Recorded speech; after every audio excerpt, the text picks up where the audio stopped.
जय हिंद प्यारे साथियों। आशा करता हूँ कि आप अच्छे होंगे और मन लगा के पढ़ रहे होंगे। मैं मिस्टर कुमार स्वागत करता हूँ आपका आपके अपने education buyer civil services YouTube channel में। स्टूडेंट्स, हमारी जो परिचर्चा इंडियन कॉन्स्टिट्यूशन पर जो हो रही है, जिसमें हम आपसे 1000 प्लस MCQ डिस्कस कर रहे हैं, उसकी क्लास नंबर आज ये आपको 4th कराई जा रही है, जिसमें स्टूडेंट्स हम आपसे इंडियन सिटीजनशिप पर बात करेंगे। मतलब कि सिटीजनशिप ऑफ इंडिया वाले टॉपिक पर मैं आपसे चर्चा करने का प्रयास करूंगा। यदि आप भी हमारे education buyer civil service YouTube channel पर पहली बार आए हैं तो तहे दिल से आपका स्वागत है। चैनल को सब्सक्राइब नहीं किया है तो कर लीजिएगा, वीडियो को लाइक कर दीजिएगा, दोस्तों के साथ में शेयर करना मत भूलिएगा, क्योंकि आपका सब्सक्रिप्शन ही हमारी ताकत है। और जितना हो सके हमारे education buyer civil service YouTube channel को सपोर्ट करने का प्रयास कीजिएगा। स्टूडेंट्स, आपको न केवल एजुकेशन बायर पॉलिटी के, बल्कि आप देखोगे हिस्ट्री, ज्योग्राफी, इकोलॉजी, इन्वायरमेंट और साइंस एंड टेक, वह इन सब के अलावा यूपीएससी के 2015 से लगाकर 2024 तक के PYQ उपलब्ध करा रहा है। अब तक हमने 2020 तक के पेपर को आपसे डिस्कस कर लिया है। यदि आपने नहीं देखा है तो एक बार जाकर के उसको भी देख लीजिएगा। वो पूरी प्लेलिस्ट में आपको चीज़ें मिल जाएंगी, वो पूरी सीरीज है, आप वहाँ पर जाकर के देख सकते हैं। स्टूडेंट्स, आज की क्लासेस में हम आपसे जितने भी हो सकता है टॉप, मैंने कई ऐसे बुक्स रिसर्च किए और यूपीएससी, स्टेट PCS के कई ऐसे, और यूपीएससी द्वारा जो कंडक्ट कराते हैं CDS, NDA, CFEF, UPSC, IAS की परीक्षा, उनके मैंने कई क्वेश्चन आपसे देखे और वहाँ से मैं लगभग 30 क्वेश्चन मुझे ऐसे मिले जिस पर आपसे चर्चा करवाई जा सकती है। प्यारे बच्चे, मैं आपको एक और बात यहाँ पर बताना चाहता कि हम न केवल आपसे 1000 प्लस या फिर MCQ का आपसे क्वेश्चन आंसर डिस्कस करते हैं, बल्कि MCQ वेज आपका रिवीजन भी करने का प्रयास करते हैं। जी हाँ, आपने सही सुना, यूट्यूब पर पहली बार मैं लेकर के आया मिस्टर कुमार, जिसमें आपसे MCQ वेज रिवीजन करवाया जाता है। तो चलिए समय ना गवाते हुए पहले क्वेश्चन की तरफ बढ़ते हैं, परंतु उससे पहले मैं इसको रीज कर लेता हूं और आप इतने में क्या करें, वीडियो को लाइक कर दें, शेयर कर दें दोस्तों के साथ में, जितना हो सके स्टूडेंट सपोर्ट करना, क्योंकि आपका सब्सक्रिप्शन, आपका सपोर्ट, ये हमारी ताकत है और ये चैनल आप ही के लिए बनाया गया है। एक और एजुकेशन बायर आप देखोगे पूरी टीम के साथ में डिस्कस कर रहा है, जिसका मैं खास तौर पर डिसीजन लूँगा अंतिम में जाकर के। जो प्यारे स्टूडेंट्स, आपका CSAT की परीक्षा या फिर यूपीएससी के रिवीजन को लेकर के भी हम एक कोर्स लाने का प्रयास करेंगे। तो यहाँ पर हम आपसे चर्चा करेंगे आज की क्लासेस में सिटीजनशिप के बारे में। जी हाँ, आपने सही सुना, सिटीजनशिप के बारे में मैं आज आपसे चर्चा करूँगा। तो चलिए क्वेश्चन लेने से पहले मैं आपको थोड़ा सा रिवाइज करवा देता हूँ। जी हाँ, क्या करवा देते हैं, पहले एक मोटा मोटा रिवीजन करवा देते हैं।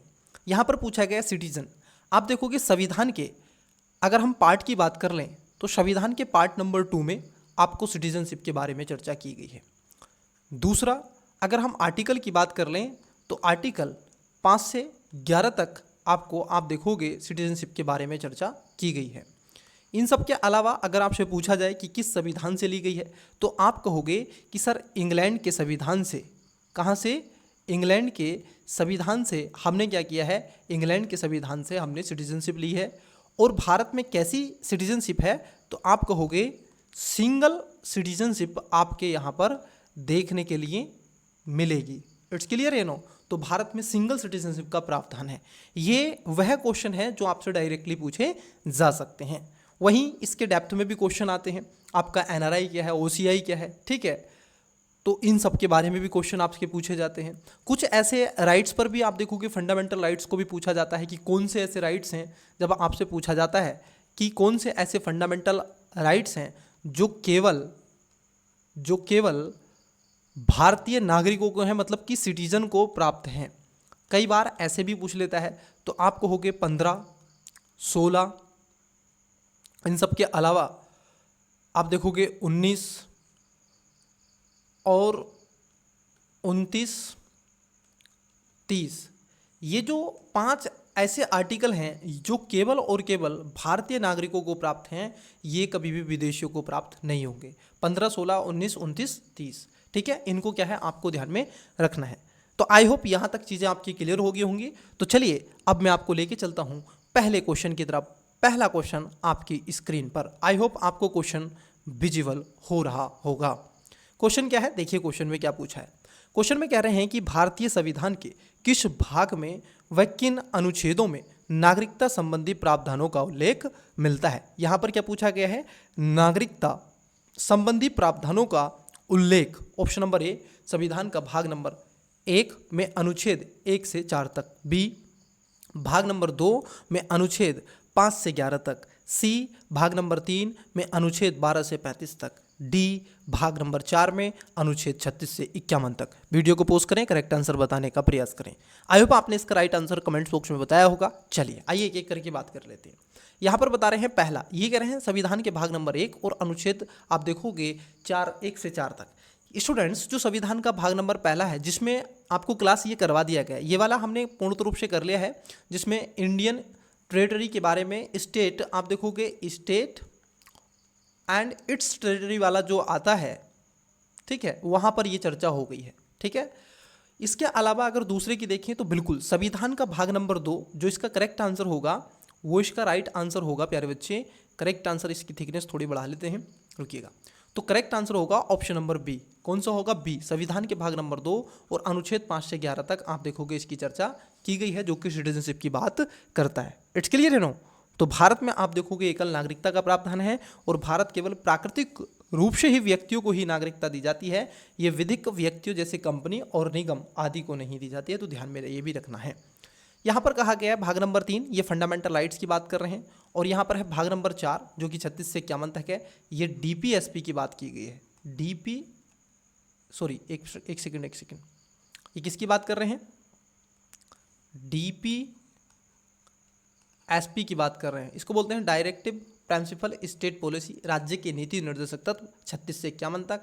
यह है आपके फंडामेंटल राइट्स जिसको बोलते हैं मूल अधिकार, और यहाँ पर यूटीज स्टेट के बारे में। तो राइट आंसर क्या होगा, बी होगा, संविधान के भाग नंबर 2 अनुच्छेद 5 से 11 तक। चलिए अगले क्वेश्चन की तरफ बढ़ते हैं, नेक्स्ट क्वेश्चन लेते हैं। दूसरा क्वेश्चन है आपका, नागरिकता का अर्थ है। देखिए आपसे पूछा गया है कि जो सिटीजनशिप होती है उसका वास्तविक रूप से अर्थ क्या है। अब यहाँ पर 3 स्टेटमेंट देके रखे हैं। पहला, नागरिकों के पूर्ण सिविल एवं राजनीतिक अधिकार। दूसरा, लोकसभा संघ की ओर हर राज्य की विधानसभा के निर्वाचन के लिए मताधिकार। तीसरा, संसद और विधानसभाओं का सदस्य बनने का अधिकार। नीचे दिए कूट का प्रयोग कर सही उत्तर चुनिए। ऑप्शन नंबर ए केवल 1 और 2, बी केवल 1 और 3, सी केवल 2 और 3, डी 1, 2 और 3। वीडियो को पोस्ट करें, करेक्ट आंसर बताने का प्रयास करें।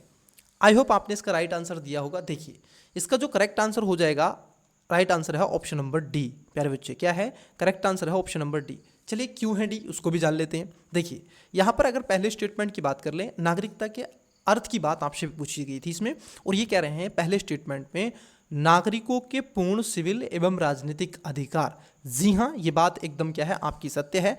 नागरिक भारतीय राज्यों के पूर्ण सदस्य होते हैं और उनकी भारतीय संविधान में पूर्ण निष्ठा होती है और उन्हें सभी सिविल और राजनीतिक अधिकार प्राप्त होते हैं। मतलब कि भारत में जो नागरिक हैं, जो देश के नागरिक हैं, उनको राजनीतिक अधिकार है। वो चाहें तो देश के पीएम का इलेक्शन भी लड़ सकते हैं, वो चाहें तो सीएम भी बन सकते हैं, वो चाहें तो प्रेसिडेंट्स भी बन सकते हैं, वो चाहें तो वाइस प्रेसिडेंट्स भी बन सकते हैं, या जो भी आप देखोगे एमपी एमएलए जिसमें आपको हो गए मेंबर ऑफ पार्लियामेंट, और इन सब के अलावा एमपी एमएलए, ठीक है, मेंबर ऑफ लेजिस्लेटिव असेंबली। ठीक है, चलिए तो पहला वाला बात ठीक है। दूसरा है लोकसभा संघ की हर राज्य की विधानसभा के निर्वाचन के लिए मताधिकार। बिल्कुल ये वाली बात ठीक है कि जिस आप देखो, जैसे मैं और आप भारत के नागरिक हैं, ठीक है, एक एग्जाम्पल के रूप में लेते हैं, तो जब आपकी उम्र कितनी है, 18 वर्ष है। कितनी है बच्ची, अगर आपकी उम्र 18 वर्ष है तो आपको क्या है, राइट टू वोट है। क्या दिया गया है आपको दे के रखा है राइट टू वोट। ठीक है, आपको क्या होगा, राइट टू वोट आपका है, ठीक है, आपको वोट देने का अधिकार है क्योंकि आप 18 वर्ष के आप हो चुके हैं, जो कि 61वें संविधान संशोधन 1985 के द्वारा की गई थी, ठीक है, तत्कालीन सरकार के माध्यम से। पहले 21 थी, अब 18, तो आपको वोट देने का अधिकार है। आप वोट कहाँ कहाँ देते हैं, आप देखोगे लोकसभा का इलेक्शन होता है प्राइम मिनिस्टर वाला, उसमें देते हो। विधानसभा का, जैसे आप उत्तर प्रदेश के तो उत्तर प्रदेश विधानसभा, राजस्थान के तो राजस्थान, मध्य प्रदेश तो मध्य प्रदेश, बिहार तो बिहार, ठीक है, जिस भी स्टेट से आते हैं और यहाँ पर विधान आपकी सभा है, वहाँ पे इलेक्शन होता है सीएम का, तो वहाँ पर आप वोट देते हैं। उनके अलावा ग्राम प्रधान में देते हैं, पंचायत में वोट देते हैं, म्यूनसिपालिटी में वोट देते हैं, है कि नहीं। तो ये आपको मताधिकार होता है और ये संविधान के अनुच्छेद 326 के तहत दिया गया है। वहीं आपसे पूछा गया तीसरा स्टेटमेंट था कि संसद और विधानसभाओं का सदस्य बनने का अधिकार। मैंने आपसे कहा कि यदि आप भारत के नागरिक हैं तो आपको ये राइट्स है कि आप संसद के सदस्य बन सकते हैं, मतलब कि मेंबर ऑफ पार्लियामेंट बन सकते हैं, और विधानसभाओं में आप एमएलए बन सकते हैं, मेंबर ऑफ लेजिस्लेटिव असेंबली के इसके क्या बन सकते हैं, आप सदस्य बन सकते हैं। संसद में 2 सदन होते हैं, लोकसभा और राज्यसभा, ठीक है, और 3 अंग होते हैं इसके, 2 सदन और 3 अंग होते हैं। तीसरे में कौन आता है, संसद, राज्यसभा और आपके राष्ट्रपति। तो राइट आंसर क्या है, ऑप्शन नंबर डी इसका करेक्ट आंसर हो जाएगा। चलिए नेक्स्ट क्वेश्चन की तरफ चलते हैं, अगला क्वेश्चन देखते हैं। तो सभी को चुनाव लड़ने का और वोट देने का अधिकार भी दिया गया है। आइए देखिए क्वेश्चन नंबर नेक्स्ट चौथा, निम्नलिखित कथनों पर विचार कीजिए। अब यहाँ पर 2 स्टेटमेंट देके रखे हैं। पहला, भारतीय संविधान में नागरिकता के अर्जन व परित्याग संबंधी स्थायी उपबंध नहीं है। दूसरा, संविधान का भाग 2 केवल उन व्यक्तियों की पहचान करता है जो 26 जनवरी 1950 से भारत के नागरिक बने। उपयुक्त में से कौन सा ऐसे कथन सत्य हैं या फिर हैं? ऑप्शन नंबर ए केवल 1, बी केवल 2, सी 1 और 2 दोनों, डी ना तो 1 ना ही 2। वीडियो को पॉज करें, करेक्ट आंसर बताने का प्रयास करें। आई होप आपने इसका राइट आंसर बताया होगा। देखिए इसका करेक्ट आंसर हो जाएगा ऑप्शन नंबर सी। जी हाँ, इसका राइट आंसर है ऑप्शन नंबर सी। आप कहेंगे, कई स्टूडेंट्स कहेंगे कि सर आप अधिकतर कहते हैं कि जब आपको एक्स्ट्रीम वर्ड मिलता है तो उसको काट दीजिए करिए, मतलब जैसे केवल वर्ड है, ठीक है। मैंने फिर से कहा है आप तब उसको काटना। मैं आपसे हमेशा कहता हूँ कि 95% कुछ ऐसे वर्ड होते हैं जिसमें स्टेटमेंट या क्वेश्चन रोंग होता है। मैं फिर से बता रहा हूँ, ठीक है, मैं फिर से बता रहा हूँ, रोंग होता है, गलत होता है, ठीक है, 95%। परंतु आप ये भी ध्यान रखना 5% क्वेश्चन सही हो सकता है, ठीक है, इसको भी आपको क्या है ध्यान में रखना है। इट्स क्लियर है नो? तो चलिए अब इसको आगे क्वेश्चन को लेते हैं और चीज़ों को और ज़्यादा विस्तार से समझने का प्रयास करते हैं, ठीक है। तो देखिए पहला स्टेटमेंट है कि भारतीय संविधान में नागरिकता के अर्जन व परित्याग संबंधी स्थायी उपबंध नहीं है। ये बात क्या हो जाएगी आपकी, ठीक है, क्योंकि आप देखोगे संविधान के अंदर स्थायी उपबंध नहीं है, बल्कि समय समय पर आप देखो संसद के द्वारा, ठीक है, समय समय पर पार्लियामेंट के द्वारा अमेंडमेंट बिल लाते गए हैं। जैसे आप देखोगे नागरिकता अधिनियम 1955 लाया कि नहीं, नागरिकता अधिनियम 1955 लाया गया, हालांकि ये एक तरीके से लागू कर दिया गया 1955 का। इन सब के अलावा लास्ट में जो अंतिम में लाया गया पार्लियामेंट के द्वारा, वो लाया गया था CAA, सिटीजनशिप अमेंडमेंट एक्ट। कौन सा था सर? ये 2019 का आपका रखा गया है। इट्स क्लियर है नो? तो ये पहला वाला क्या है आपका करेक्ट है कि स्थायी उपबंध नहीं है, बल्कि आप देखोगे समय रहते हुए संसद इस पर कानून बनाती है और इस चीज़ को डिसाइड करते क्या प्रयास करती है। दूसरा स्टेटमेंट भी आपका ठीक हो जाएगा, क्योंकि इसमें स्वयं कहा गया है कि संविधान केवल उन व्यक्तियों की पहचान करता है जो कि 26 जनवरी 1950 को भारतीय संविधान लागू होने के पश्चात भारत के नागरिक बने। साथ ही संसद के अनुच्छेद 11 के तहत नागरिकता संबंधी कानून बनाने का अधिकार दिया गया है, और इस संबंध में संविधान आप देखोगे स्थायी और विस्तृत उपबंध नहीं करता है, वो समय समय पर बनाती रहती है। तो ये भी आपको ध्यान में रखना है, क्योंकि आप 26 जनवरी 1950 को ही क्या किया था, हमने संविधान को अपनाया था। किसको अपनाया था? संविधान को अपनाया था बच्चे। यहां तक चीजें क्लियर है? चलिए नेक्स्ट क्वेश्चन की तरफ बढ़ते हैं। नेक्स्ट क्वेश्चन देखते हैं। देखिए क्वेश्चन क्या है। आई होप आपको क्वेश्चन विजिबल हो रहा है, और नहीं हो रहा है तो क्वेश्चन आप लोड ना लीजिएगा, अब आपको विजिबल हो जाएगा। देखिएगा अब आई होप आपको क्वेश्चन विजिबल हो रहा होगा। देखिए क्वेश्चन क्या है। क्वेश्चन 5 है, निम्नलिखित में से कौन सा कथन असत्य है? क्या पूछ रहे हैं आपसे? गलत पूछा जा रहा है स्टूडेंट्स।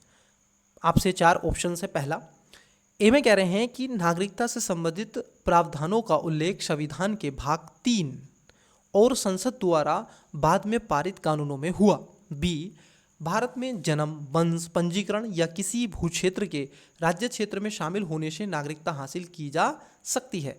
सी, संविधान में धार्मिक और भाषाई अल्पसंख्यकों के अधिकारों को भी संरक्षण किया गया है। डी, सर्वोच्च न्यायालय ने मुंबई की झोपड़पट्टियों में रहने वाले बालों के अधिकारों के बारे में समाजकर्मी ओल्गा टेलिस की जनहित याचिका ओल्गा टेलिस बनाम मुंबई नगर निगम पर 1985 में एक महत्वपूर्ण फैसला दिया। वीडियो को पोस्ट करें, करेक्ट आंसर बताने का प्रयास करें। आपसे इसमें क्या पूछा गया है? असत्य पूछा गया है कि मतलब आपसे इसमें गलत पूछा गया है। तो बताइएगा इसका राइट आंसर क्या होगा। आई होप आपने इसका राइट आंसर बताया होगा। देखिए इसमें जो आप देखोगे ए गलत है, बाकी का बी भी सत्य है, सी भी सत्य है और डी भी सत्य है। अब देख लेते हैं ए क्यों गलत है। क्योंकि देखो स्टूडेंट्स, अगर आपने गौर किया होगा, मैंने यहाँ पर हेडलाइन इसके नीचे कर दिया है। यहाँ पर भाग नंबर 3 की बात की जा रही है। क्या पढ़ रहे हैं? ये कह रहे हैं कि नागरिकता से संबंधित, किससे संबंधित?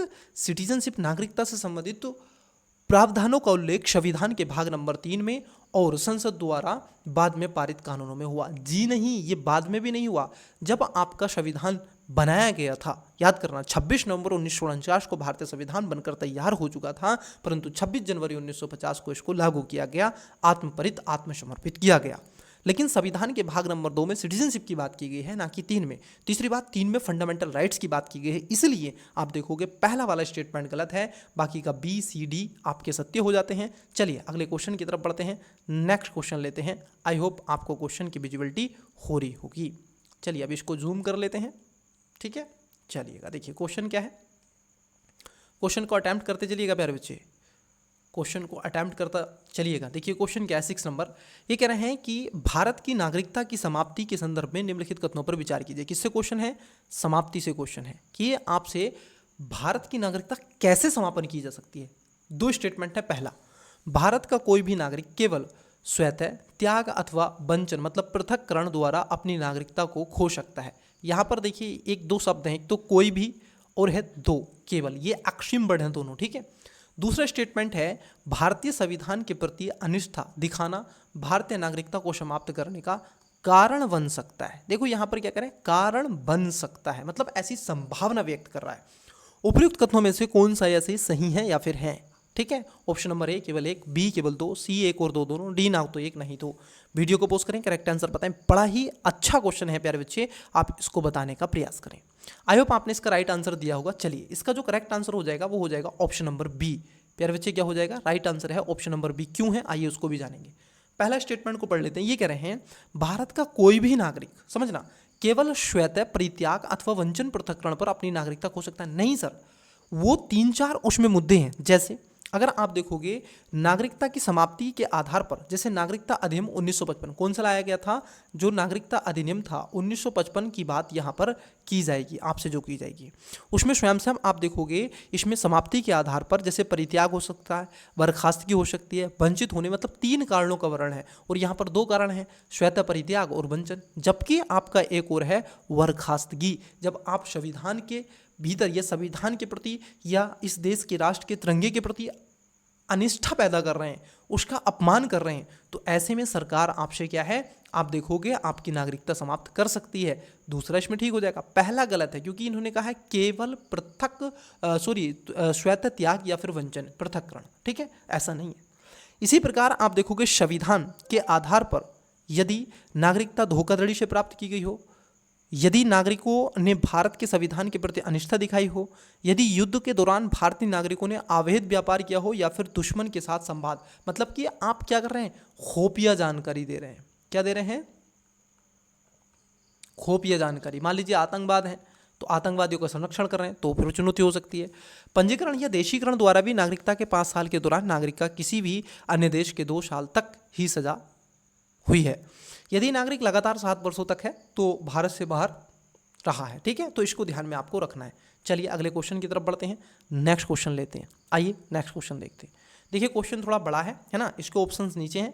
ठीक है, तो चलिए सबसे पहले हम क्या कर लेते हैं, आपका पहले क्वेश्चन आपसे डिस्कस कर लेते हैं। आई होप अभी भी इतना छोटा कर दिया फिर भी नहीं दिख रहा है, बट 1 सेकेंड रुकिएगा, मैं पहले ऑप्शंस बाद में देखेंगे, पहले क्वेश्चन देख लेते हैं। देखिए क्वेश्चन क्या है।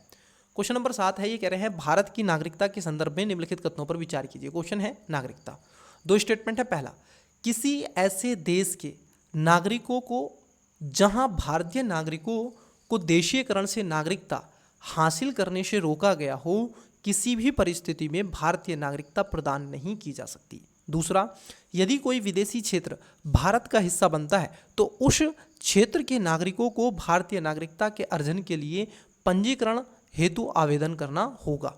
पूछा है आपसे उपर्युक्त कथनों में से कौन सा ऐसे सही है या फिर है। क्या पूछ रहे हैं आपसे? सही पूछा है। ऑप्शन नंबर ए केवल एक, बी केवल दो, सी एक और दो दोनों, डी ना तो एक नहीं तो।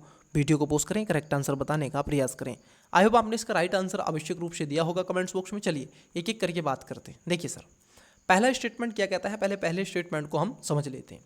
ये कह रहे हैं कि सर किसी ऐसे देश के नागरिकों को जहां भारतीय नागरिकों को देशीयकरण से नागरिकता हासिल करने से रोका गया हो, किसी भी परिस्थिति में, देखो यहाँ पर एक वर्ड है किसी भी, अक्षरिम वर्ड है किसी भी, मुख्यतः, केवल, सभी, लगातार, ठीक है, ये ऐसे शब्द होते हैं, एक्शन वर्ड होते हैं।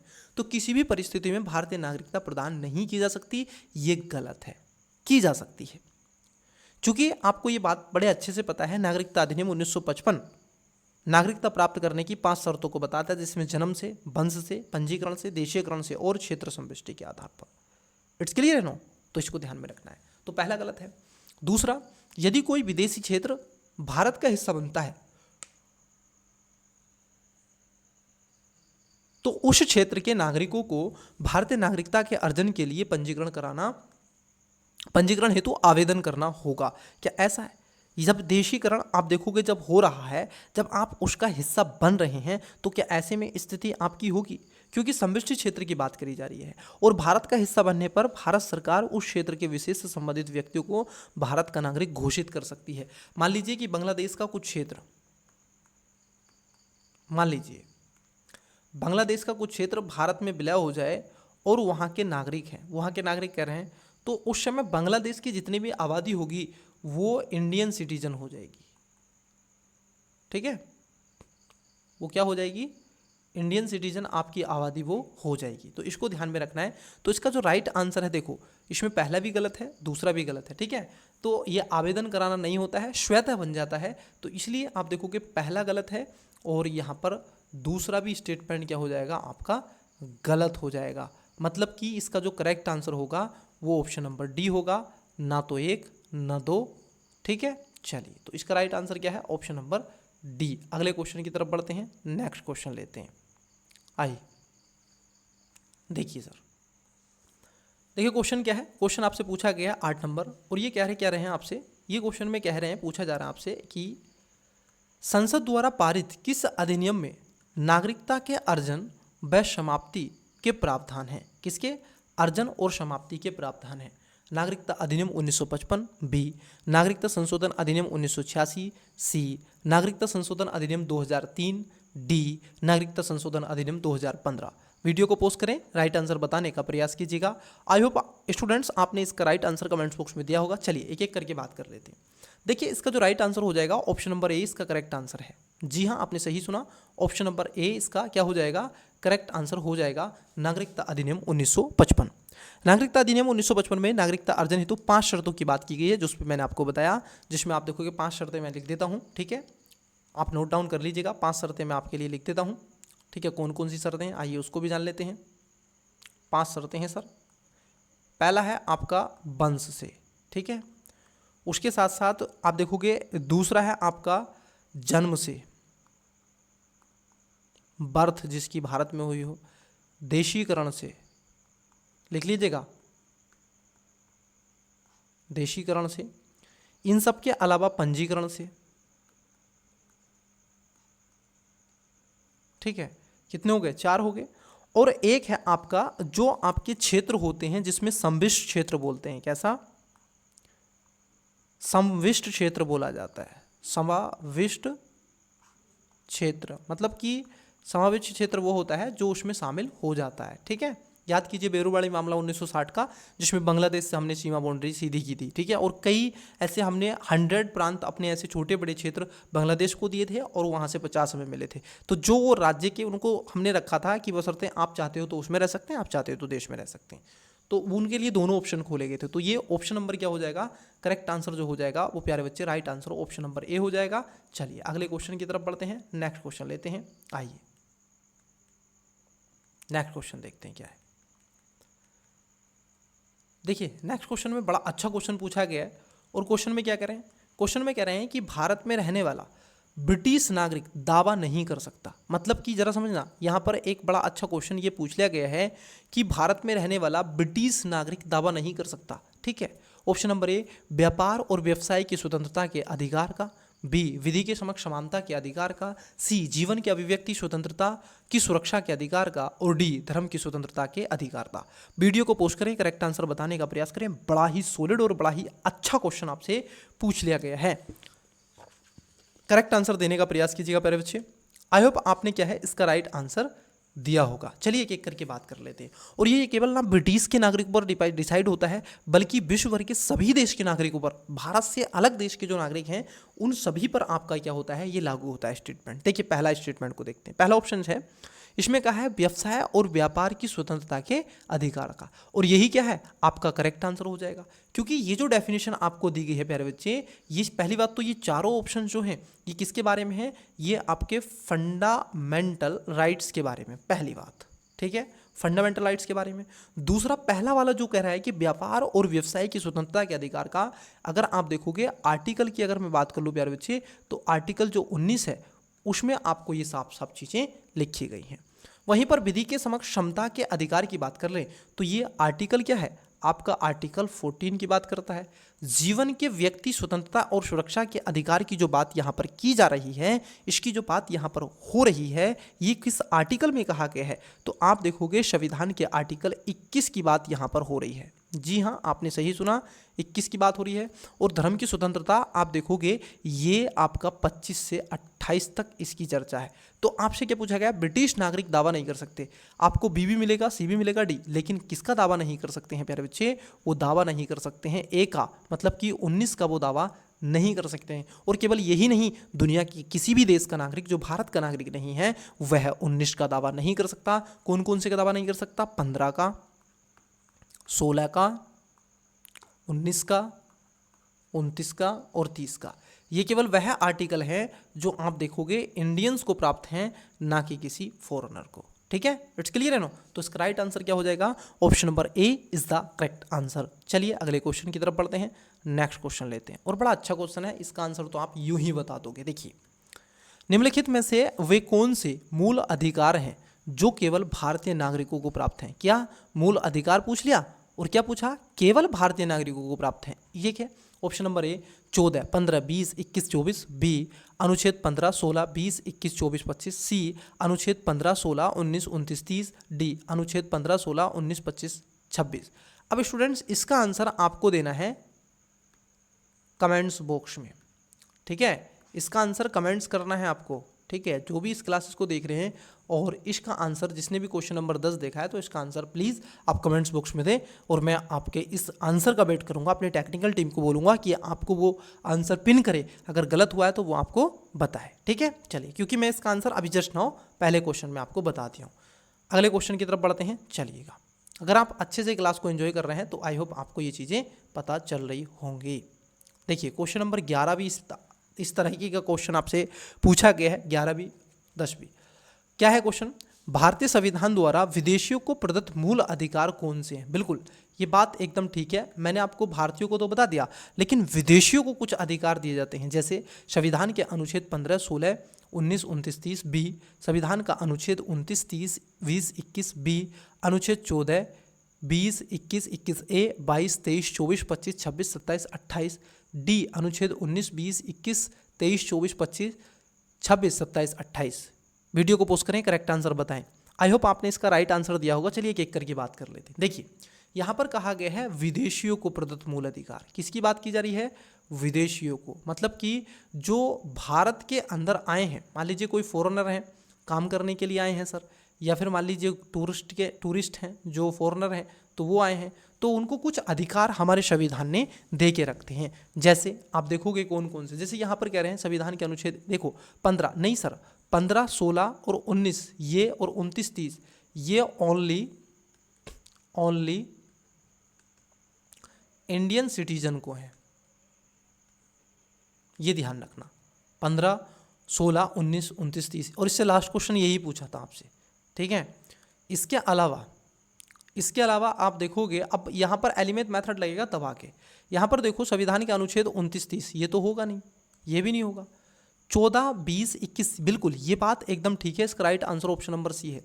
19 वाला क्यों होगा, 19 वाला केवल इंडियन को है। देखो जो विदेशियों को, ये आर्टिकल वह हैं चाहे 14 हो, 20, 21, 21A, 22, 23, 24, 25, 26, 27, 28, ये वह आर्टिकल हैं जो न केवल आपके विदेशियों को भी हैं, किसको, विदेशियों को भी आपको दिए गए हैं, बल्कि इन सब के अलावा ये भारतीयों को भी मिले हैं, ठीक है। ये किसको हैं, भारतीयों को भी मिले हैं। इट्स क्लियर है नो। तो इसका राइट आंसर क्या हो जाएगा, ऑप्शन नंबर सी हो जाएगा। अगले क्वेश्चन की तरफ बढ़ते हैं, नेक्स्ट क्वेश्चन देखते हैं। देखिए सर क्वेश्चन क्या है, आइए। ये कह रहे हैं निम्नलिखित कथनों पर विचार कीजिए। अब देखो यहाँ पर दो स्टेटमेंट है। पहला स्टेटमेंट है नागरिकता अधिनियम 1955 में नागरिकता अर्जन की 5 शर्तों का उल्लेख है। बी, दूसरा नागरिकता अधिनियम 1955 में नागरिकता समाप्ति के 3 आधारों की बात की गई है। पूछा गया है उपयुक्त में से कौन सा या से कथन असत्य है। मतलब कि आपसे क्या पूछा जा रहा है, असत्य पूछा जा रहा है कि गलत पूछा जा रहा है। ऑप्शन नंबर ए केवल 1, बी केवल 2, सी 1 और 2 दोनों, डी ना तो 1 नहीं 2। वीडियो को पोस्ट करें, करेक्ट आंसर बताने का प्रयास करें। आई होप आपने इसका राइट आंसर दिया होगा। चलिए आइए इसका करेक्ट आंसर की तरफ बढ़ते हैं। देखिए पहला स्टेटमेंट देखते हैं, ये क्या कह रहे हैं। ये कह रहे हैं कि नागरिकता अधिनियम 1955 में नागरिकता अर्जन की 5 शर्तें बताई गई हैं। बिल्कुल ये बात एकदम क्या हो जाती है, आपकी राइट हो जाती है। 5 शर्तें कौन कौन सी हैं सर, आप देखोगे पहला तो है जन्म से, वंश से, देशीकरण से, मैंने दोबारा लिख रहा हूँ, ठीक है, वंश से, जन्म से, देशीकरण से और पंजीकरण से, इन सब के अलावा समविष्टि से, ठीक है। ये 5 तरीके हैं। दूसरे में कह रहे हैं कि नागरिकता अधिनियम 1955 में आप देखोगे नागरिकता समाप्ति की 3 शर्तें। अगर नागरिकता समाप्त करनी है तो 3 आधारों की बात की गई है। बिल्कुल 3 बातें इसमें आपको क्या है, बिल्कुल करेक्ट है, आप देखोगे कही गई हैं, इसमें कोई बात तोड़ा गिरे नहीं है। क्योंकि नागरिकता से वंचित आप देखोगे 3 तरीके से आप कर सकते हैं, ठीक है, 3 तरीके से आप कर सकते हैं। 3 तरीके जैसे आप देखोगे, एक तो परित्याग अगर आप करना चाहें तो कर सकते हैं। दूसरा अगर आप अनास्था रख सकते हैं, ठीक है, पहला तो परित्याग है। दूसरा अगर आपने किसी देश की नागरिकता ले ली है तो तब आपसे क्या होगी, नागरिकता छीन ली जाएगी। और तीसरा है कि आप अगर संविधान के प्रति अनास्था व्यक्त करते हैं या देश में उग्रता, अशांति या इत्यादि व्यवस्था को अपना लेते हैं तो उसमें भी आपसे, ठीक है, क्या है, नागरिकता। तो इसमें लिखेंगे संविधान का उल्लंघन कह सकते हैं, ये संविधान का बहिष्कृत, ठीक है। तो अगर आप संविधान का उल्लंघन करते हैं, संविधान के बहिष्कृत की बात करते हैं वहाँ पर, तो ये पूछा है असत्य। देखिए दोनों बातें सत्य हैं, तो इसका राइट आंसर क्या है, डी इसका करेक्ट आंसर हो जाएगा। क्योंकि आपसे पूछा जा रहा है असत्य और ये दोनों बातें हैं सत्य, तो राइट आंसर डी है। चलिए अगले क्वेश्चन की तरफ बढ़ते हैं, नेक्स्ट क्वेश्चन लेते हैं। आइए नेक्स्ट क्वेश्चन। आई होप आपको क्वेश्चन विजुअल हो रहा है। क्वेश्चन नंबर 13 देखिए क्या है। मैं पानी पी लेता हूँ पहले, प्यारे बच्चे आप इसका राइट आंसर बताने का प्रयास कीजिएगा।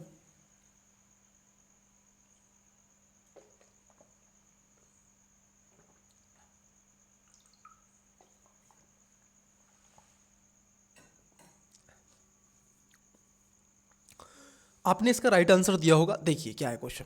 क्वेश्चन में कह रहे हैं कि प्रवासी भारतीय नागरिक OCI कार्ड धारकों के संदर्भ में निम्नलिखित कथनों पर विचार कीजिए। 3 स्टेटमेंट है। पहला, इन्हें सार्वजनिक रोजगार के मामले में अवसर की समानता का अधिकार प्राप्त है। दूसरा, ये कृषि अथवा बागान संपत्तियों का अधिग्रहण कर सकते हैं। तीसरा, all India pre medical test में भाग ले सकते हैं। उपयुक्त कथनों में से कौन सा या से सही है या फिर है, राइट पूछा है। ऑप्शन नंबर ए केवल 1 और 2, बी केवल 2 और 3, सी केवल 3, डी उपयुक्त सभी। वीडियो को पोस्ट करें, करेक्ट आंसर बताने का प्रयास कीजिएगा। आई होप आपने इसका राइट आंसर दिया होगा। चलिए एक एक करके बात कर लेते हैं। देखिए पहला स्टेटमेंट क्या है, ये कह रहे हैं कि इन्हें सार्वजनिक रोजगार के मामले में अवसर की समानता का अधिकार होता है। प्यारे बच्चे यहाँ पर आप देखोगे ये क्या है, गलत है। क्योंकि संविधान के आर्टिकल 16 की आप बात करोगे तो वहां पर इसकी बात की गई है, और संविधान का आर्टिकल 16 केवल इंडियन सिटीजन को मिला हुआ है। इट्स क्लियर है नो? क्योंकि संविधान के अनुच्छेद 16 के प्रवासी भारतीय नागरिकों को सार्वजनिक रोजगार मामले में अवसर की समानता का अधिकार नहीं दिया गया है, ये केवल भारतीयों को है। दूसरे स्टेटमेंट की बात कर ले, ये कह रहे हैं ये कृषि अथवा बागान संपत्तियों को अधिग्रहण कर सकते हैं। ठीक है, ये कह रहे हैं कर सकते हैं, ऐसा नहीं है, क्योंकि विदेशी भारतीय नागरिकों को कृषि और बागान संपत्ति के अधिग्रहण के अतिरिक्त आर्थिक, वित्तीय, शिक्षण क्षेत्र में उपलब्ध सुविधाओं की बराबरी का अधिकार है, और इसमें केवल इसकी बात की गई है। ठीक है, तो ये गलत है। वहीं आप देखोगे all India pre medical test में भाग ले सकते हैं, तो ये बात एकदम क्या है, ठीक है कि वो ऐसा कर सकते हैं, वो उसमें भाग ले सकते हैं। तो पूछा है सही, आप देखोगे पहला गलत तो ये आंसर नहीं होगा, ये आंसर नहीं होगा, दूसरा गलत तो बी भी नहीं होगा, तो राइट आंसर क्या होगा, सी। आपका ए भी नहीं है, बी भी नहीं है और डी भी नहीं है, तो करेक्ट आंसर क्या है, ऑप्शन नंबर आपका D, C is the correct answer. केवल तीसरा स्टेटमेंट सही है। अगले क्वेश्चन की तरफ बढ़ते हैं, आइए नेक्स्ट क्वेश्चन देखते हैं। देखिए क्वेश्चन क्या है, क्वेश्चन है 14 नंबर। ये कह रहे हैं नागरिकता अधिनियम 1955 के अंतर्गत पंजीकरण द्वारा भारतीय नागरिकता प्राप्ति करने के लिए भारतीय मूल के व्यक्तियों को भारत में 5 वर्ष बिताने होंगे। दूसरा, कोई व्यक्ति जो देशीयकरण द्वारा भारत का नागरिक है उसे कभी भी उसकी नागरिकता से वंचित नहीं किया जा सकता। यहाँ पर समझना, इन्होंने देशीयकरण के शब्द को यहाँ पर यूज किया है प्यारे बच्चे। देशीयकरण की टर्मिनोलॉजी को आप देखोगे एक्सेप्ट करने का प्रयास किया, जबकि क्या हो जाएगा आपका ये, आइए देख लेते हैं उपयुक्त कथनों में से कौन सा ऐसे सही है या है, मतलब कि आपसे राइट पूछा जा रहा है कि सही पूछा जा रहा है। ऑप्शन नंबर ए केवल 1, बी केवल 2, सी 1 और 2 दोनों, डी ना तो 1 नहीं 2। वीडियो को पोस्ट करें, करेक्ट आंसर बताने का प्रयास करें। आई होप आपने इसका राइट आंसर दिया होगा। चलिए एक एक करके बात कर लेते हैं। देखिए पहला स्टेटमेंट जो यहाँ पर की गई है बात, वो कह रहे हैं कि नागरिकता अधिनियम 1955 के अंतर्गत पंजीकरण द्वारा भारतीय नागरिकता प्राप्त करने के लिए भारतीय मूल के व्यक्तियों को 5 वर्ष बिताने होंगे। ये गलत है। क्यों गलत है? क्योंकि नागरिकता अधिनियम 1955 के अंतर्गत जो बातें रखी गई है, भारतीय नागरिकों को, मूल व्यक्तियों को भारत में ठहरने के लिए कितने दिन बताए गए हैं, 5 वर्ष नहीं है प्यारे बच्चे, ध्यान रखना 5 वर्ष नहीं है, इसकी जगह आपको कितने करने हैं, 7 वर्ष हैं। पहले कितना था, 11 वर्ष था, अब कितना कर दिया गया है, 7 वर्ष कर दिया गया है। इसको भी क्या है, ध्यान में रखना है। ठीक है, दूसरा स्टेटमेंट भी गलत है। क्यों? क्योंकि कोई व्यक्ति जो देशीयकरण से नहीं बोल रहे, देशीयकरण से नहीं बच्चे, देशीयकरण से नहीं, वंश से, जन्म से, जो भी वंश से भारत का नागरिक है, मतलब कि भारत सरकार कभी भी, नेवर एवर, कभी भी मेरी नागरिकता और आपकी नागरिकता को समाप्त नहीं कर सकती, क्योंकि आपके दादा दादी, नाना नानी सब यहाँ पर, दादा परदादा इसी देश की भूमि पर जन्म हुआ है और सभी इस देश के नागरिक रहे हैं। हालांकि आप देखोगे ये व्यक्ति जो देशीयकरण द्वारा या पंजीकरण के द्वारा भारत के नागरिक अपनाते हैं तो उन्हें नागरिकता अधिनियम 1955 की धारा 10 के अनुसूचित अनुसार नागरिकता से वंचित किया जा सकता है। लेकिन जो वंश से होता है, जन्म से होता है, जन्म से वाले को भी हो सकता है लेकिन वंश वाले को कभी नहीं होता है। ठीक है, ये ध्यान में रखना। तो पूछा गया था क्या आपसे, आपसे पूछा गया था सत्य, लेकिन महोदय यहाँ पर है दोनों क्या, असत्य। तो इसका राइट आंसर क्या हो जाएगा, राइट आंसर क्या हो जाएगा, सही पूछा गया था तो सही तो इसमें कोई नहीं है। जब कोई नहीं है तो correct answer option number D हो जाएगा, कि is the right answer option number D. चलें अगले क्वेश्चन की तरफ, चलिए अगला क्वेश्चन देखते हैं। नेक्स्ट, 1 सेकेंड,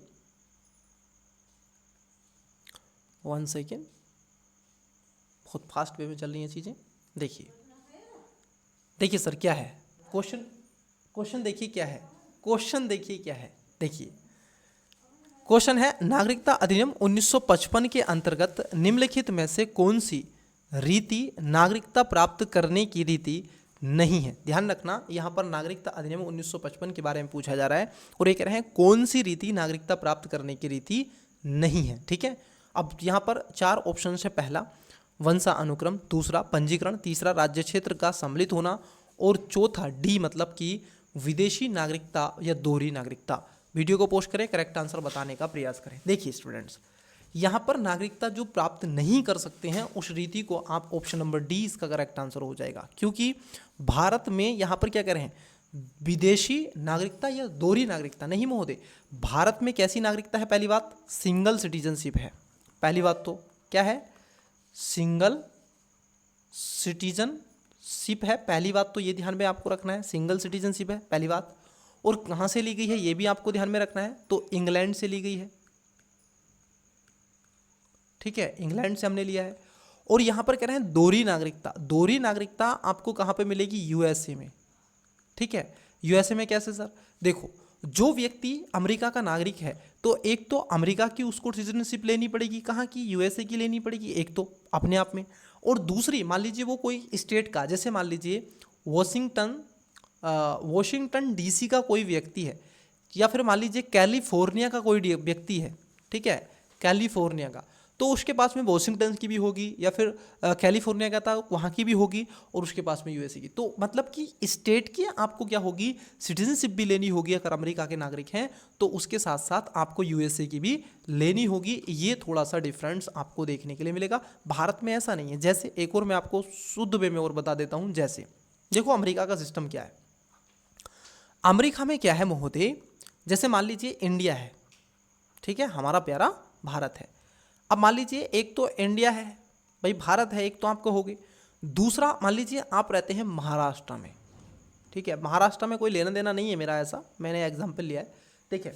अब महाराष्ट्र आपने लिया है तो आपको महाराष्ट्र की सिटीजनशिप नहीं लेनी है, आप रहने वाले कहाँ के हैं, मतलब कि आप बशीवत कहाँ हैं, आप किस क्षेत्र में रहते हैं भारत के, वो आइडेंटिफिकेशन आपका आधार कार्ड से चर्चा कर ली जाएगी। और मैंने आधार कार्ड को लेकर के यूपीएससी में आप देखोगे पूछे गए क्वेश्चन भी हैं, और साथ ही साथ सुप्रीम कोर्ट का नया एक आप देखोगे केस भी आया है उस पर, ठीक है, उसने अपना एक ओवरव्यू पेश किया है, तो उसको एक बार देख लीजिएगा। वो मैंने आज ही क्लास में आपको कवर करवाई थी, जो आपकी नून की क्लास हुई थी, ठीक है, करंट अफेयर वाली। मोस्टली करंट अफेयर मैं लेकर आता हूँ, वो सारी खिचड़ी नहीं, जहाँ से क्वेश्चन बने हैं, बन सकते हैं, संभावित हैं, वो मैं आपसे ज़्यादातर चर्चाओं का बिंदु बनाता हूँ। अब भारत में तो ऐसा नहीं है महाराष्ट्र की, आप क्या करेंगे, इंडिया की लेंगे। आपसे पूछा कहाँ के नागरिक, भारत के। लेकिन महोदय यूएसए में ऐसा नहीं है, वो कहेंगे कि हम यूएस के सिटीजन हैं, लेकिन आप पूछोगे यूएसए में भी कहाँ के हैं, तो आप कहेंगे, जैसे वो कहेगा हम वॉशिंगटन डीसी के हैं, कैलिफोर्निया के हैं, या अन्य किसी स्टेट के हैं, ठीक है। भारत में ऐसा नहीं है, भारत में आप कहोगे भारत के, वो कहेगा आप यूएसए के सिटीजन हैं, हाँ यूएसए में कौन से स्टेट के सिटीजन हैं, तो फिर आपसे पूछा जाएगा। भारत में ऐसा नहीं है, भारत में सिंगल सिटीजनशिप है। चलिए अगले क्वेश्चन की तरफ बढ़ते हैं, इससे ज़्यादा मैं टाइम नहीं दे सकता एक ही क्वेश्चन पर। आइए अगला क्वेश्चन देखिए, क्वेश्चन नंबर जरा समझते हैं 17 नंबर, देखिए क्या है। क्वेश्चन है आपका 1955 के नागरिकता अधिनियम में नागरिकता प्राप्त करने के लिए निम्नलिखित में से किन माध्यमों का उल्लेख किया गया है। अब देखो नागरिकता आपको क्या करनी है, प्राप्त करनी है। किसकी बात की जा रही है, नागरिकता प्राप्त करने के लिए, ठीक है, ये आपका क्या है क्वेश्चन है। और निम्नलिखित में से किन माध्यमों का उल्लेख किया गया है।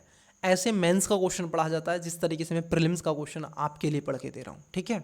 अब देखो किन का उपयोग किया जाता है, 4 स्टेटमेंट है। पहला वंश के आधार पर, दूसरा देशीकरण के आधार पर, तीसरा जन्म से, और चौथा पंजीकरण से। अब आइए देख लेते हैं ऑप्शंस क्या क्या हो सकते हैं। देखिए ऑप्शंस क्या है, नीचे दिए कूट का प्रयोग कर सही उत्तर चुनिए। ऑप्शन नंबर ए केवल 1 और 4, बी केवल 2, 1, 2 और 4, 3, सी केवल 1, 2 और 4, डी 1, 2, 3 और 4। वीडियो को पोस्ट करें, करेक्ट आंसर बताएं क्या हो जाएगा। आई होप आपने इसका राइट आंसर बताया होगा, मतलब कि इसका करेक्ट आंसर क्या हो जाएगा, ऑप्शन नंबर डी इसका करेक्ट आंसर है कि चारों ही बातें आपकी ठीक हैं। वंश से, जन्म से, पंजीकरण से, देशीकरण से और समाविष्ट बीज के अंतर्गत रखा गया है। इट्स क्लियर है नो। चलिए आइए अगले क्वेश्चन की तरफ बढ़ते हैं। नेक्स्ट क्वेश्चन, इसमें समझाने के लिए कुछ है नहीं, क्योंकि मैंने इस पर ऑलरेडी पहले से आपको समझा रखा है। देखिए अगला क्वेश्चन, निम्नलिखित में से कौन सा यह से भारत के नागरिकों का या के विशिष्ट अधिकार हैं। किसके अधिकार हैं, भारत के नागरिकों का या के विशिष्ट अधिकार है। मतलब कि यहाँ पर ध्यान रखना, भारत के नागरिक बोला है ना, तो यहाँ पर ओनली वर्ड जो है, केवल जो वर्ड है, ठीक है, केवल जो वर्ड है, वो केवल जो शब्द है, ये अंडरस्टूड है, इसके अंदर छुपा हुआ है। फिर से मैं पढ़ देता हूँ। देखिए क्वेश्चन ये कह रहे हैं, निम्नलिखित में से कौन सा यह से भारत के नागरिकों का या के विशिष्ट अधिकार है। यहाँ पर भारत के नागरिकों का या के, इसमें केवल वर्ड को छुपा दिया गया है, ठीक है। अब 3 स्टेटमेंट है। पहला, भारत में निर्वाचन में मताधिकार का प्रयोग। दूसरा, राष्ट्रपति के रूप में निर्वाचित होने का प्रारूप है, मतलब यह अधिकार दिया गया है। और तीसरा है, सार्वजनिक रोजगार में समानता। नीचे दिए कूट का प्रयोग कर सही उत्तर चुनिए। अब यहाँ पर सही आपसे पूछा गया है, ठीक है। ऑप्शन नंबर ए केवल 1, बी केवल 1 और 2, सी केवल 2 और 3, डी 1, 2 और 3। वीडियो को पोस्ट करें, करेक्ट आंसर बताने का प्रयास करें। आई होप आपने इसका राइट आंसर दिया होगा। चलिए यहाँ पर देखिएगा, तीनों बातें क्या हो जाती हैं आपकी ठीक हो जाती हैं। आइए पहले स्टेटमेंट की बात कर लेते हैं। यहाँ पर कहा जा रहा है कि भारत में निर्वाचन में मताधिकार का प्रयोग, देखो ये यूपीएससी ने 2020 में, आई थिंक 2019 में क्वेश्चन पूछा था ना कि वोट देने का अधिकार क्या है। अब उस पर बहुत सारे एस्पिरेंट्स गिर गए थे ठोर से, और सीरियस एस्पिरेंट्स वहाँ पर गोल मटोल हो गए थे। अब यहाँ पर ऑप्शन थे मूल अधिकार, संवैधानिक अधिकार, ठीक है, कानूनी अधिकार, और एक और था, एक और यहाँ पर राइट दे रखा था, ठीक है, इस तरीके से। तो पहली बात ध्यान रखना, यह आपका संवैधानिक अधिकार है, कॉन्स्टिट्यूशनल राइट है पहली बात तो। और आर्टिकल कौन सा है? आर्टिकल 326 के तहत सभी को जिसकी उम्र आप देखोगे 18 वर्ष है, कितनी है? 18 वर्ष है, उसको वोट देने का अधिकार है। पहले ये क्या होती थी, 61वें संविधान जो अमेंडमेंट लाया गया था उससे पहले 21 वर्ष थी, अब इसको 18 वर्ष क्या है कर दिया गया है। तो ध्यान में रखेंगे, पहला स्टेटमेंट क्या हो जाएगा आपका, करेक्ट हो जाएगा, एकदम से राइट हो जाएगा। इट्स क्लियर है नो? तो ये थोड़ा सा आपको क्या है ध्यान में रखना है, जो वोट देने का अधिकार है जिसकी उम्र 18 वर्ष है तो वो उसको एक संवैधानिक अधिकार है। दूसरा है राष्ट्रपति के रूप में निर्वाचित होना, ये भी बात ठीक है। अगर आप भारत के नागरिक हैं तो आपको राष्ट्रपति के रूप में निर्वाचित होने का अधिकार है। संविधान के अनुच्छेद की हम बात कर लें तो संविधान का एक आर्टिकल है, जो आर्टिकल है आपका 58, ठीक है, जो कि राष्ट्रपति के चुनाव की बात करता है, ठीक है। और इसमें क्या है, अब इसको लेकर के कुछ ऐसे एलिजिबिलिटी बताई गई है जिसमें भारत का नागरिक होना चाहिए, 35 वर्ष की आयु होनी चाहिए, लोकसभा का सदस्य बनने की योग्यता रखना चाहिए, ठीक है, ये सारी चीज़ें। तीसरे स्टेटमेंट की बात कर लें, यहाँ पर कह रहे हैं तीसरे स्टेटमेंट में कि सार्वजनिक रोजगार में समानता, बिल्कुल ये बात सही है। संविधान के आर्टिकल, यहाँ पर भी संविधान के आर्टिकल 16 की बात की गई है, जहाँ पर समानता के अधिकार की बात की गई है, रोजगार में अवसर की समानता की बात की जाती है। एक ये आर्टिकल कहता है अवसर की समानता। It's clear no? तो अवसर की समानता आर्टिकल 16 में। तो यहाँ पर तीनों बातें क्या हो जाती हैं आपकी एकदम करेक्ट हो जाती हैं। तो इसका जो राइट आंसर होगा वो क्या हो जाएगा, correct answer option number D हो जाएगा। अगले क्वेश्चन की तरफ बढ़ते हैं। आइए अगला क्वेश्चन देखते हैं क्या है। देखिए प्यारे बच्चे, क्वेश्चन थोड़ा सा बड़ा क्वेश्चन है ना, एक सेकंड रुकिएगा, मैं इसको छोटा करके, नहीं दिख रहा है क्वेश्चन अभी भी, मुझे लगता है पूरा नहीं दिख रहा होगा आपको। चलिए ऑप्शंस बाद में देख लेंगे, ठीक है, पहले हम स्टेटमेंट समझ लेते हैं, क्वेश्चन देख लेते हैं क्या। देखिए क्वेश्चन क्या है, क्वेश्चन है आपका भारत की नागरिकता के संदर्भ में निम्नलिखित कथनों पर विचार कीजिए, ठीक है। किसके बारे में, नागरिकता के संबंध में क्वेश्चन है। दो स्टेटमेंट है, पहला किसी ऐसे देश के नागरिकों को जहां भारतीय नागरिकों को देशीयकरण से नागरिकता हासिल करने से रोका गया हो। अब देखो स्टूडेंट्स, ये क्वेश्चन क्या है, रिपीट क्वेश्चन है। क्या हुआ है, रिपीट क्वेश्चन ये हो गया है, ठीक है, इसके लिए क्षमा चाहते हैं। अगले क्वेश्चन की तरफ बढ़ते हैं। ये रिपीट क्वेश्चन था, कोई इसमें दिक्कत नहीं है, इशू नहीं है, रिपीट था तो रिपीट था। आइए देखिए क्वेश्चन क्या है, 21 नंबर। ये कह रहे हैं आपसे, एक व्यक्ति जो पूरी आयु तथा क्षमता का हो 5 वर्ष भारत के एक समुद्र पारीय, यहाँ पर देखो ना, समुद्र पारीय नागरिक के रूप में पंजीकरण हो या और भारतीय नागरिकता के लिए आवेदन करने से पहले 1 वर्ष भारत में रह रहा हो, भारतीय नागरिकता प्राप्त कर लेगा। ये ध्यान में रखना, क्या कर लेगा, भारतीय नागरिकता प्राप्त कर लेगा, ठीक है। अब देखिए यहाँ पर कुछ आपको ऑप्शन है, पहला पंजीकरण द्वारा, बी प्राकृतिक रूप से, सी जन्म द्वारा, डी उपयुक्त में से कोई नहीं। वीडियो को पोस्ट करें, करेक्ट आंसर बताएं। बड़ा ही अच्छा क्वेश्चन आपसे पूछा गया है, इसका आंसर आवश्यक रूप से देने का प्रयास कीजिएगा। आई होप आपने इसका राइट आंसर दिया होगा। देखिए स्टूडेंट्स, यहाँ राइट आंसर हो जाएगा ऑप्शन नंबर क्या हो जाएगा आपका, ए हो जाएगा, कि पंजीकरण के द्वारा इस चीज़ को क्या है रखा गया है। क्योंकि नागरिकता अर्जन को लेकर के 5 प्रकार की बातों को रखा गया है, जिसमें वंश की बात की जाती है, वंशानुगत की बात की जाती है, जन्म, पंजीकरण, देशीयकरण और क्षेत्र सम्मिलित होने की बात है। वहीं पर एक यहाँ पर टर्मिनोलॉजी आपसे पूछी गई है, पंजीकरण। देखिए पंजीकरण होता क्या है सर, इसको जरा समझिएगा। मैं नोट डाउन कम करूँगा, बल्कि आपको समझाने का प्रयास ज़्यादा करता हूँ।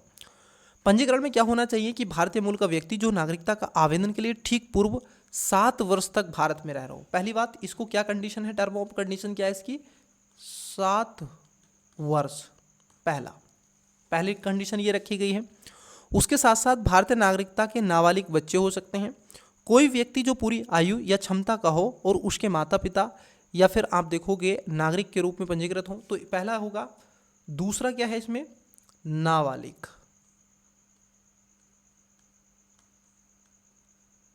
नाबालिग बच्चे अगर उसके हैं तो वो हो सकता है।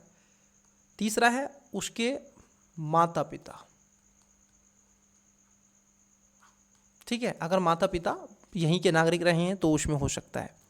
या कोई व्यक्ति जो पूरी आयु द्वारा क्षमता आप देखोगे कि साथ में या उसके माता पिता स्वतंत्र भारत के रूप में पंजीकृत हो और अब पंजीकरण के रूप में आवेदन ठीक पहले 1 वर्ष में साधारण रूप से निवास कर रहा हो।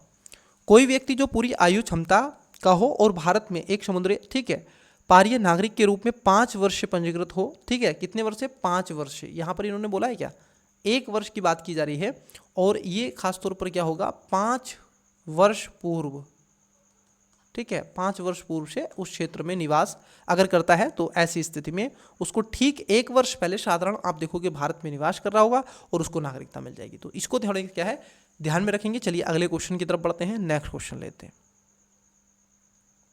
देखिए क्वेश्चन क्या है, वीडियो को पोस्ट करें, करेक्ट आंसर बताइएगा प्यारे बच्चे, राइट आंसर क्या है। देखिए आई होप आपने इसका राइट आंसर दिया है। क्वेश्चन है 23 नंबर, ये कह रहे हैं निम्नलिखित कथनों पर विचार कीजिए। 2 स्टेटमेंट है। पहला, कोई भी भारतीय जो स्वेच्छा से भारत में युद्धरत किसी देश में रहता है और शत्रु अन्य देशीय कहलाता है, ठीक है।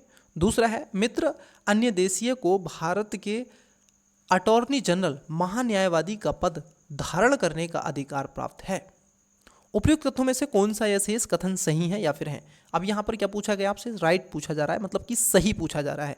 ऑप्शन नंबर ए केवल 1, बी केवल 2, सी 1 और 2 दोनों, डी ना तो 1 ना ही 2। वीडियो को पोस्ट करें, करेक्ट आंसर बताएं। देखिए पहला स्टेटमेंट देखते हैं क्या कह रहे हैं। पहले स्टेटमेंट में कह रहे हैं कि कोई भी भारतीय जो स्वेच्छा से भारत से युद्धरत किसी देश में रहता है और शत्रु अन्य देश में कहलाता है। ये बात क्या है, एकदम आपका ठीक है कि मान लीजिए यहाँ पर युद्ध है और वो चला जाए दूसरे देशों में, शत्रु वाले क्षेत्रों में, तो वहाँ पर ये चीज़ें आपको देखने के लिए मिल जाएंगी, इसमें कोई दोहराग्रह नहीं है। ये बात एकदम क्या है आपकी ठीक है, क्योंकि भारतीय संविधान ने जनसंख्या को 2 विभिन्न श्रेणियों में रखा जब भारत का विभाजन हुआ था।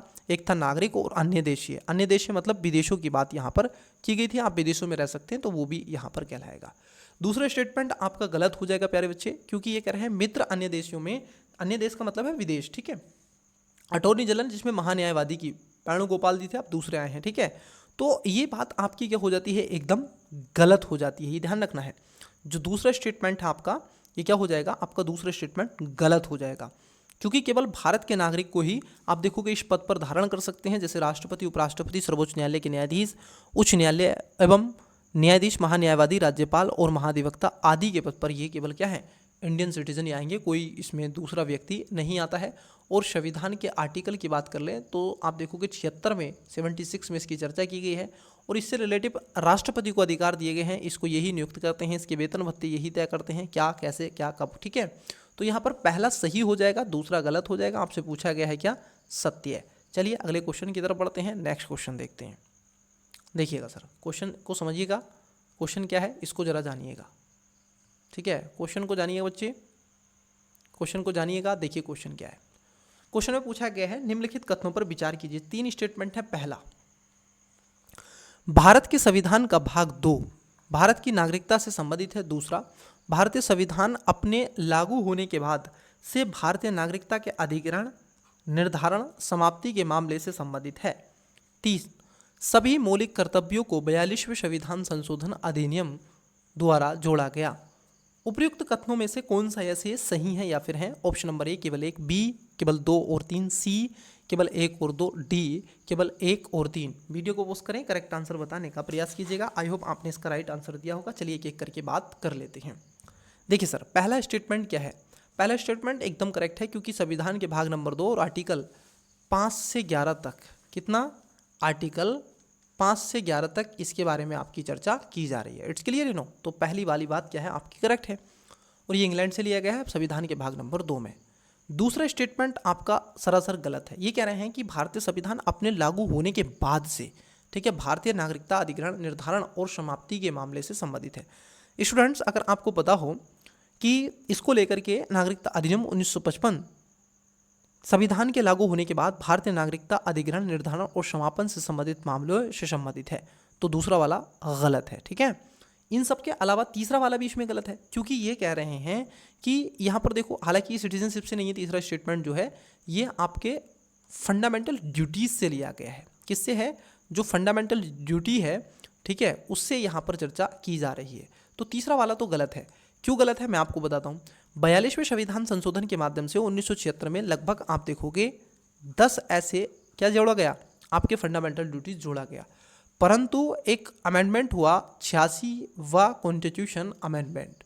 अब ये जो अमेंडमेंट हुआ था इसमें ही आप देखोगे जो एजुकेशन वाला है, ठीक है, उसको जोड़ा गया था कि अब बच्चों को उसके पेरेंट्स क्या करेंगे, स्कूल भेजेंगे कि 6 से 14 वर्ष तक के सभी बच्चों को निःशुल्क में शिक्षा दी जाएगी। ठीक है, इसका यहाँ पर प्रोविजन रखा गया था। इट्स क्लियर है नो। और यहाँ पर आप देखोगे 2002 में था 86वां संविधान संशोधन, और संविधान के आर्टिकल 51 के ए और संविधान का भाग नंबर आप देखोगे 4A में आपके डीपीएसपी की चर्चा, मौलिक कर्तव्य की चर्चा की गई है। इट्स क्लियर है नो। तो इसको भी क्या है आपको ध्यान में रखना है। और 51(1) में क्या है, एक नया मौलिक कर्तव्य जोड़ा गया था जिसमें 6 से 14 वर्ष तक की उम्र के बच्चों को शिक्षा का अवसर उपलब्ध कराना अनिवार्य है। और ये पेरेंट्स का भी क्या है, अपनी ड्यूटी बनती है, उनकी एक तरीके से क्या है, जिम्मेदारी भी बनती है कि वो अपने बच्चों को 6 से 14 वर्ष तक के सभी बच्चों को क्या करें, एजुकेशन देने के लिए भेजें। तो यहाँ पर पूछा था आपसे क्या, सही। तो सही की अगर हम बात कर लें तो सही यहाँ पर केवल एक सही है, बाकी के दूसरा और तीसरा गलत है। तो चलिए अगले क्वेश्चन की तरफ बढ़ते हैं। अगला क्वेश्चन देखते हैं। देखिए क्वेश्चन क्या है। क्वेश्चन नंबर 25 है, कुछ लोगों को ओवरसीज सिटीजनशिप ऑफ इंडिया की श्रेणी में रखा गया है। इस संबंध में निम्नलिखित में से कौन सा यसे कथन गलत है? याद करना, यहाँ पर क्या पूछ रहे हैं, गलत, रोंग पूछ रहे हैं। 4 ऑप्शन है। ऑप्शन नंबर ए, कृषि संपत्ति या वाहन खरीदने में छूट का प्रावधान नहीं है। दूसरा, बी, इस श्रेणी के लोगों को जीवन यापन वीजा की सुविधा होगी। सी, इस श्रेणी के लोगों को मताधिकार या संवैधानिक पद प्राप्त करने का अधिकार होगा। डी, इस श्रेणी के लोगों को अनुच्छेद 16 के तहत अवसर की समानता का अधिकार नहीं होगा। वीडियो को पोस्ट करें, करेक्ट आंसर बताने का प्रयास करें। आई होप आपने इसका राइट आंसर बताया होगा। यहाँ पर पूछा जा रहा है क्या आपसे, गलत। ठीक है, देखिए इसका जो गलत आंसर है वो है ऑप्शन नंबर डी, इसका इनकरेक्ट आंसर है। जबकि ए सही है, बी सही है और डी करेक्ट है।